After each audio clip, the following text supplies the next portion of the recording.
Good morning and welcome to this video. Thank you for your time. Thank you for bearing with me, and I appreciate the comments I've had from a number of people and from new subscribers. So thank you. That's really appreciated. I'm going to try and pull a couple of things together with this video that may seem on the surface of it not really wanting to be pulled together, but I think they do pull together. It's about the rise in the 2020s of what I call the pseudo-Puritans and the rise of media hype and power. One thing I've sort of noticed on the media particularly is that we have in Britain, I think, and the West generally, protesting for protesting's sake. They seem to be, and again, the danger of stereotypes is they're not true, but I think there's a degree of truth in this. We have indulgent sons and daughters of middle-class parents who are protesting and who are themselves indulged and had led very privileged lives as children being brought up in the 1980s, 1990s, and they're now of an age in their 20s, 30s and 40s, where they're the sons of daughters of middle class. They've known privilege. And yet, what are they protesting about? There was a protest about the Epsom Derby just recently, and I'm sort of broadcasting this on the 1st of June 2023, horse racing. And there was this dear lady who was saying, young lady, very middle class, very sort of well dressed, and she was protesting about the Epsom Derby, and she was saying, well, they put a bit in the horse's mouth and they sit on the horse and they control the horse. And I was thinking, well, that's what horse riders do. And it was really quite bizarre that these people are standing outside or inside horse racing. Something I know very little about is horse racing. However, it just seems bizarre that these people are protesting against horse racing. And we had protests at the recent 2023 Aintree racing and so on. And there seems to be an idea of, well, if it's giving pleasure to people, if it's giving enjoyment and fulfillment and jobs, the racing industry is worth millions and millions of pounds, we protest against it. And again, the classic ones of recently, summer 2023, spring and summer 2023, Just Stop Oil. And if you look into the background of the people behind this, it's people like Roger Hallam, who is allegedly a drug user, and who has failed and failed again in business, failed in democracy. He was absolutely wiped out in the 2019 election as the electorate basically just rejected him. And yet, Just Stop Oil is one of his, and the 3 or 4 other founders, is one of his front organisations, Insulate Britain, and their main one that they started a few years ago, Extinction Rebellion, or XR as it's known. These people are just protesting and being protesting, and the peasants are revolting. And I think they're not peasants, they're sons and daughters of privilege, many of them. And all they know is how to protest. And yet, what are they protesting about? 80% of our energy comes from fossil fuels in Britain in 2023. And fossil fuels are not intrinsically of themselves wrong. Coal, oil, natural gas, shale, all perfectly good. It's how it's used. And the logical and the rational and the scientific say, let's use what's under our feet, but let's use it well. Let's use it cleanly. Let's use it sensibly.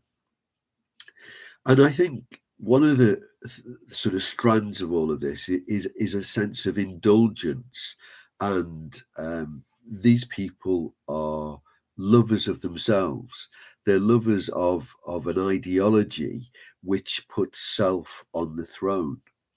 And I think often these sons and daughters of privilege perhaps don't understand what it's like to struggle.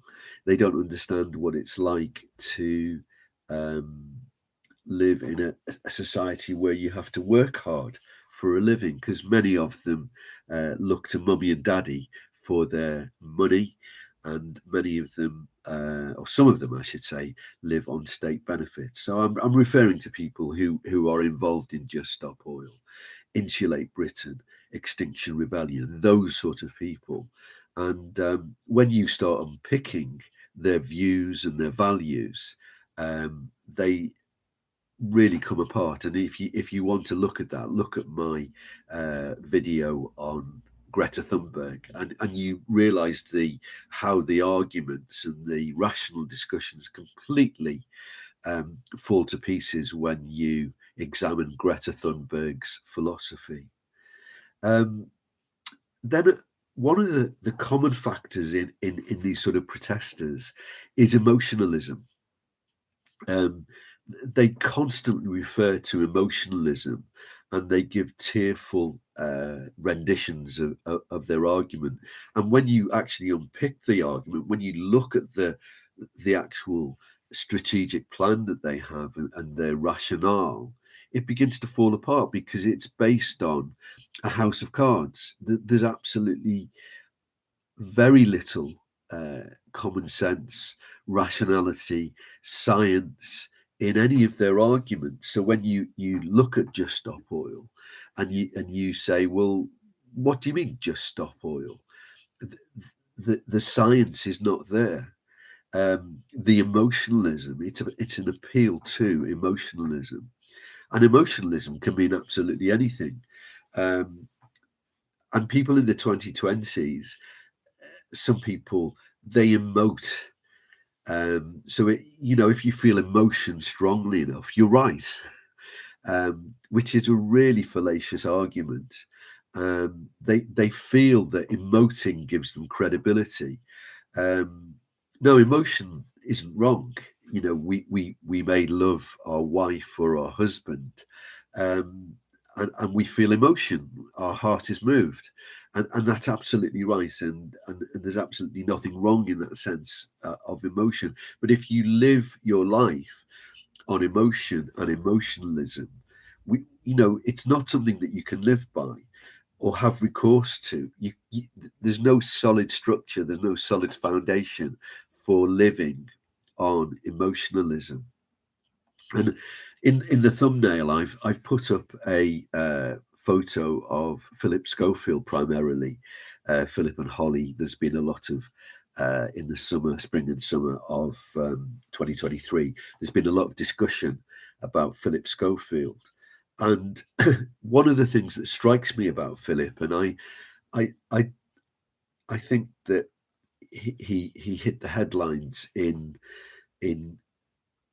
spring summer of 2023. There's a very his type of world, and he's been involved in show business for many years. There's a very glitzy, very shallow, very superficial type of world that Schofield seems to represent. And I'm not here to knock Schofield as such, but it reminded me when I looked at his statement. He did a short interview with a BBC interviewer. I think it's Eamon Raj, or I'm not quite sure the chap's name who had the interview with him. But it struck me that it was superficiality, it was emotionalism, and Schofield seemed to be playing the emotionalism card very much. It reminded me of plastic ephemera. It was superficial. It lacked substance, and based on what are Schofield's, where's he coming from? What's his philosophy? What's his belief system? based on what? What is Schofield's world?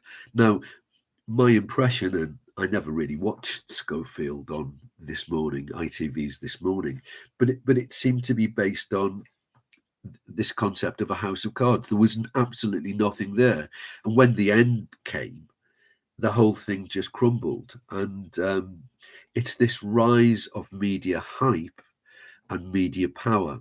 My own experience of the media is relatively limited, but when I've been involved in it, it's a bit like it has this immense power, and people run at its beck and its call.